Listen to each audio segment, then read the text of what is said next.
Good afternoon, parents of SJSH.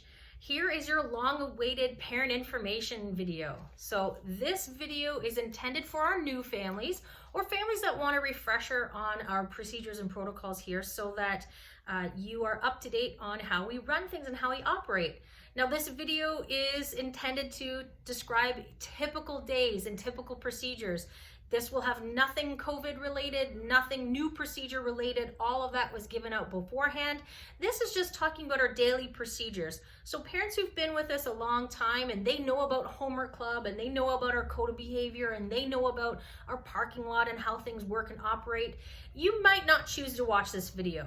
But for our new parents, this video is a really good video to watch because it will give you insight into all of those things. And I realize we've been into school now for over a month, but this is what I typically talk about at the beginning of the year when we have our parent night. So here is how we do things here.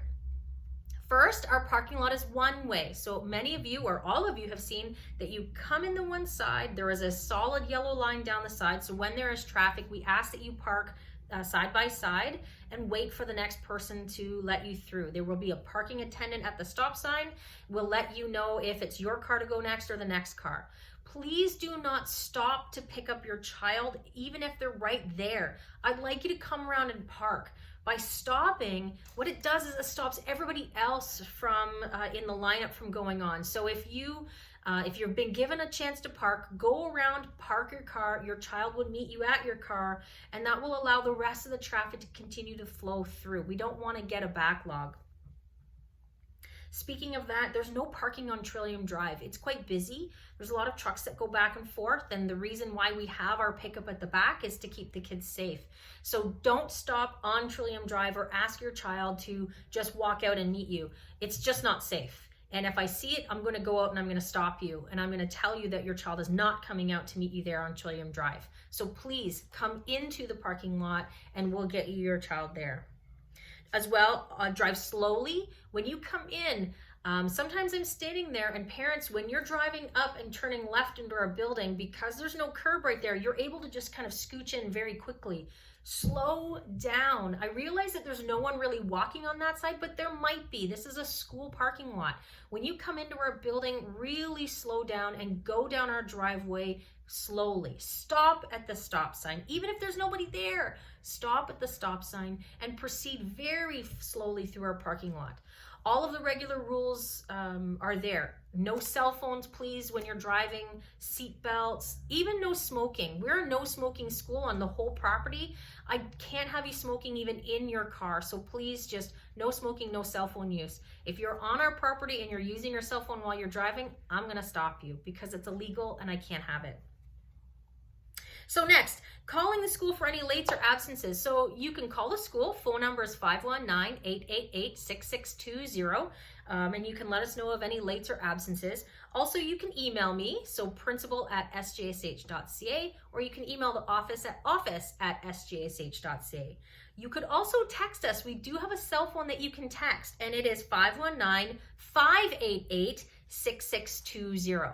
I'll put all of those phone numbers down in the email that I'll send out with this one. So if you're going to be late or your child is going to be absent, just let us know, and then we'll send you any material we might need to do, or we'll note the absence.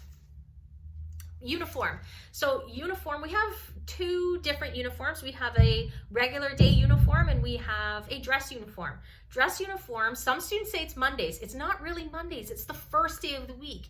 And so this coming Tuesday will be a dress uniform day because it is the first day of the week. And so for dress uniform days, it's the blue shirt, the tie, pants or the skirt for the ladies, and then the blazers for grade 7 and up. That's the dress uniform. And again, that's the first day of the week, not Mondays. After that, any other day, we have so many other things of uniforms that you could wear. We've got the blue short sleeve polo shirts. We'll be having the spirit wear in soon just after this Thanksgiving weekend. So the hoodies and the long sleeve shirts. You could still wear your dress uniform. I have students who wear their dress uniform every day. That's no problem, but it has to be worn on the first Tuesday. We also have uniforms here that people have returned because they're still very good and their children have just outgrown them. And so we have piles of them at the office. They're free for the taking.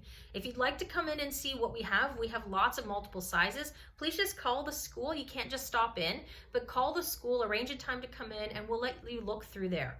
Same with if you have uniforms and you would like to rotate them, and you can send them off, you can drop them off with your child, or you can just pop in quick and drop them at the office, and then we'll make sure they get on that rack and help out any other families. As well, new uniform pieces can be ordered at any time. It takes about 2 to 3 weeks, sometimes sooner when you order the piece and when it comes in. And so anytime you need an extra pair of pants, another tie, another shirt, another blazer, whatever it is, you can order those uniform pieces at any time. That would be Sabrina who would help you out with that. And the best way to get hold of her is either to call the school or to send her an email at the office@sjsh.ca email. So school supplies. So again, this year's a tiny bit different. Normally we would have school supplies in the classroom that the students could use or utilize whenever, but we are minimizing on that. So just continue to update your child's school supplies. You know, every month or so, get some new pencils. You might need to get new pencil crayons, erasers, glue stick, scissors if it goes missing. Just keep an eye on your child's supplies because we just won't have the same shared supplies this year. Lunchtime. Lunchtime is between 11:30 and 12:30 every day, including Friday. Some parents were confused about Friday because it's a shortened day, but the lunch is exactly the same. So it starts at 11:30 and goes to 12:30. The elementary students would have a half an hour as eating time and a half an hour as outdoor time. Now, because we're having different recesses this year, your child might be on the outdoor time first and the indoor eating time second, or the indoor eating time first and the outdoor time second. But either way, they will have half of the lunch inside eating and half of their lunch outside for recess. So if you did want to pick up your child and go for lunch, let's say, the lunchtime is 11:30 to 12:30, Monday to Friday. Homework. So by now, most of you know that we give homework every single night, and our rule of thumb is it's 5 minutes times their grade. So a grade 2 student would get roughly 10 minutes, a grade 5 student would get roughly 25 minutes, and a grade 12 student would get roughly an hour. Now that is all of their homework, not in one subject. So a grade 12 student would get an hour a night and might have 15 to 20 minutes from this subject, 15 to 20 minutes of this subject, maybe 15 to 20 minutes of that subject, whatever. So roughly they'll have about an hour a night for grade 12s and so on. Homework will get checked every single day by the teachers, and we're looking really for 2 things. So we're looking for completion. We want to see that the student completed it.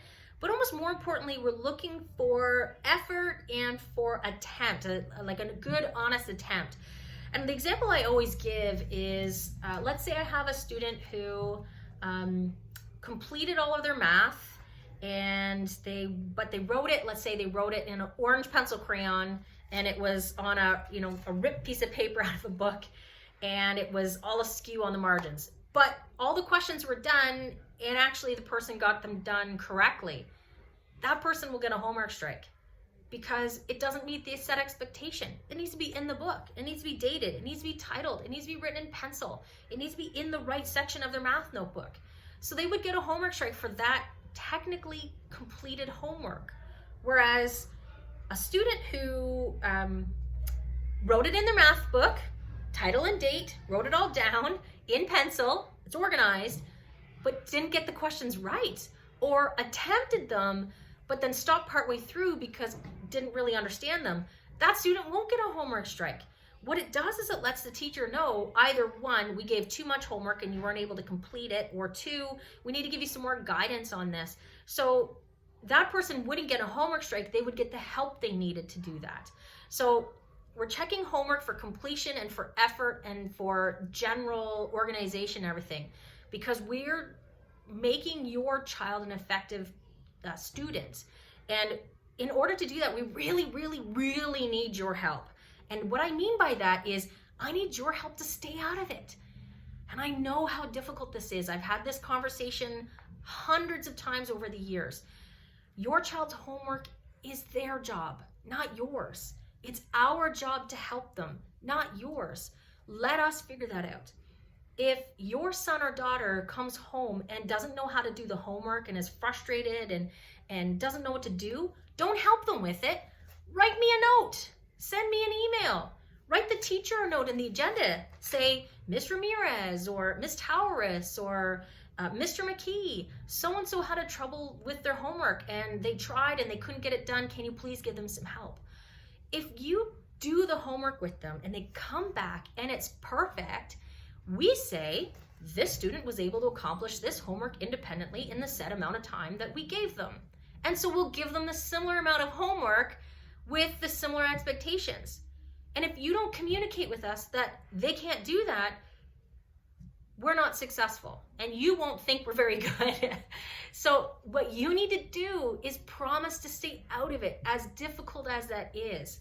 So you can ask your child, do you have homework tonight? You know the answer is going to be yes. But if they say no, okay, don't worry about it, because our system will catch them, which is the next part. So because we're checking it every single day and we're looking for completion and we're looking for all the extra things that go into it, if your child did not complete the homework up to set expectations or completed and attempted at all, they will get a homework strike. And a homework strike gets sent to the office, it's signed, and it says what the child needed to do. It comes down to the office, it gets recorded as to when they had a homework strike. Now, the child will have 1 day's grace. So when they get that homework strike, they have an opportunity to go home that night or to fix it at some point during their own free time. The next day, the teachers will get the homework strikes again, and they will say, I'll pick my own name, Cheryl, did you get your homework done? I see you still had those 5-10 questions. If Cheryl says yes, and she can show the homework, the teacher will check it. They're looking for completion, they're looking for effort, they're looking for organization. If it meets the standards of the teacher, the homework strike goes away. There's nothing more. If Cheryl did not either complete it or do it up to the set expectations, then she will get a repeat strike. And anytime a student gets a repeat strike, they will go to our homework club. And homework club is at lunch. We have 2 homework clubs. The first homework club goes from 11:30 to 12, and the second homework club goes from 12 until 12:30. It is not intended as a punishment. There are many parents that worry, oh my gosh, my child was sent to homework club. But it's not intended as a punishment. It's intended as time. Some students don't already have the personal management skills to set aside time for themselves to get their homework done. And so we've built time in the day that if they can't get it done or they don't know how to get it done on their own, then they go to homework club and they can get it done here. Now, a student can always volunteer to go to homework club. Let's say your son or daughter has a busy night tonight. They know they have hockey practice, or their aunt's wedding is coming up this weekend and know they're going to be busy. They can volunteer to say, can I go to homework club? I'd like to get started on my homework. I want to get a lot of it done. No problem. There's no strike against a student who chooses to go to homework club. Now, if a student goes to homework club and still doesn't have it done, the homework strike will again be checked the next day. Did you get that homework done? If the answer is yes, again, they don't go back to homework club. If it's no, they go back again. They will keep going back to homework club until Friday. Friday is what we call stay till it's done day here. So on stay till it's done day, the teacher just simply hands me the homework strikes. This is the work that these students owe. I then will get a full list of those students and their homework. And I kind of make a judgment call. Will this homework take them 10 minutes, 15 minutes, 20 minutes, 3 hours, 5 hours, more? I don't know.